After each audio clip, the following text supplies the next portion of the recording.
তো এখন এই স্বৈরাচার সরকার এই যে 5ই আগস্ট পলাইছে, মানে সারা বাংলার জনগণ বহুত খুশি, মানে সর্বোচ্চ খুশি আমি তো খুশি, সারা বাংলার জনগণ খুশি যে স্বৈরাচার সরকার পলাইছে। বিগত সরকারের আমলে ভিন্ন মতের বা বিরোধী দলের কোনো কথা বলার তেমন অধিকার ছিল না। তাদের মতের বাহিরে কেউ হলে, ধরুন তাদের মতের বাহিরে কেউ গেলে হয়ে যেত রাজাকার। যেহেতু দেশের এখন অবস্থাটা একটু অস্থিতিশীল, তো যেহেতু এখনও ট্রাফিক পুলিশের নিজেদের কাজের দায়িত্ব বুঝে নেয় নেই, তো এই কাজগুলো আমরা আপাতত করতেছি।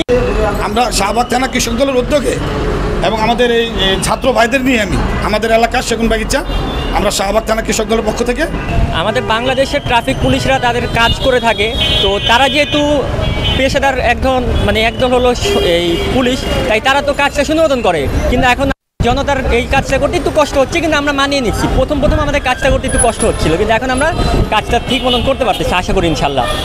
আমি আমাদের সংগঠন রেড ক্রিসেন্ট থেকে আসছি, গতকালকে থেকে আমরা করতেছি সকাল 8টা থেকে আমরা এই বিকাল পর্যন্ত আমরা থাকতেছি।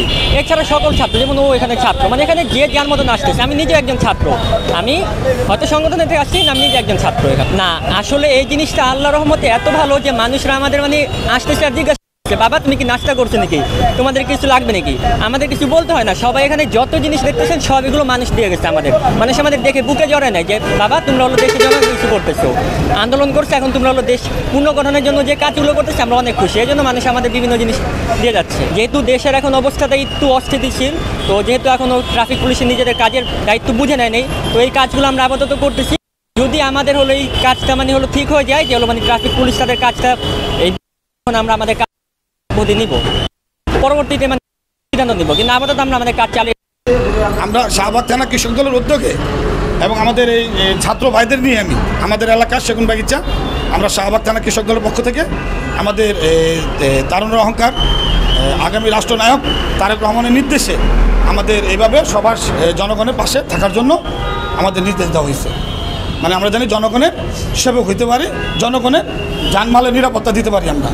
আমাদের দলের চেয়ারম্যান অভিভাবক তারেক রহমানের নির্দেশে আমরা এই কাজের জন্য সবাই আমার শাহবাগ থানা কৃষক দল সবসময় মাঠে থাকবে ইনশাল্লাহ।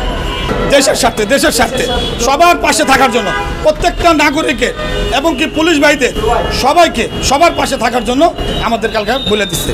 এবং কি যারা যা করতেছে এটা দুষ্কৃত, এটা আওয়ামী লীগের চক্রান্ত। আমি স্বাধীন দেশে স্বাধীনভাবে চলাফেরার 28 অক্টোবর বিএনপির মহাসমাবেশ ছিল। আমি সাধারণ একজন পথযাত্রী ছিলাম। এদিক দিয়ে বিজয়নগর দিয়ে যাওয়ার সময় পুলিশ আমাকে আক্রমণ করলো। আমার মতো আর বহুত সাধারণ জনগণ ছিল। এই 28 অক্টোবরের সময় আজকে আমার পাওয়ার এই অবস্থা, পুলিশ আমাকে মারলো। তো এখন এই স্বৈরাচার সরকার এই যে 5ই আগস্ট পলাইছে, মানে সারা বাংলার জনগণ বহুত খুশি, মানে সর্বোচ্চ খুশি আমি তো খুশি, সারা বাংলার জনগণ খুশি যে স্বৈরাচার সরকার পলাইছে। আল্লাহ যা করে সব ভালো লেগে করে। এখন বাংলার মানুষ শান্তি, আপনি খুশি বললেন?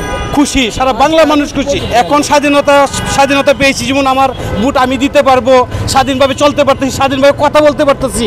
আগে কথাটা বলতে পারি নাই আওয়ামী লীগের জ্বালা যন্ত্রণায়। এখন স্বাধীনভাবে সর্বাধিক ভালো আছি, আল্লাহ সর্বাধিক আমাদেরকে আল্লাহ হেদায়েত করছে। বিগত সরকারের আমলে ভিন্ন মতের বা বিরোধী দলের কোনো কথা বলার তেমন অধিকার ছিল না। তাদের মতের বাহিরে কেউ হলে, ধরুন তাদের মতের বাহিরে কেউ গেলে হয়ে যেত রাজাকার, হয়ে যেত যুদ্ধাপরাধী, হয়ে যেত জঙ্গি হয়ে যেত। তো এগুলো আমরা ফেস করেছি। আর কথা বলার অধিকার যেটা এই এতটুকুর মধ্যে কোনো কথা বলার অধিকারই ছিল না। তারা ছাত্রলীগ যুবলীগ তারা নিজের হাতে আইন উঠায় নিত, সাধারণ পাবলিক নিয়ে তারা নিজেরাই মারত, তার বিচার করত। এখানে পুলিশ কোনো মুখ্য বিষয় ছিল না। আগে শুনতাম দেশের সকল বিচার আচার বা কোনো বিশৃঙ্খলা ঘটলে পুলিশ বা আদালত ব্যবস্থা নিত বা পুলিশ এটা বিচার করত। কিন্তু সেই সময় দেখতাম যুবলীগ ছাত্রলীগ এদের আন্ডারে বিচারগুলি হতো। বিভিন্ন মহলায় একটা আস্তানা ছিল, তাদের একটা পার্টি অফিস যে ছিল ওটা একটা আস্তানা তৈরি হয়েছিল বিভিন্ন মহল্লায়।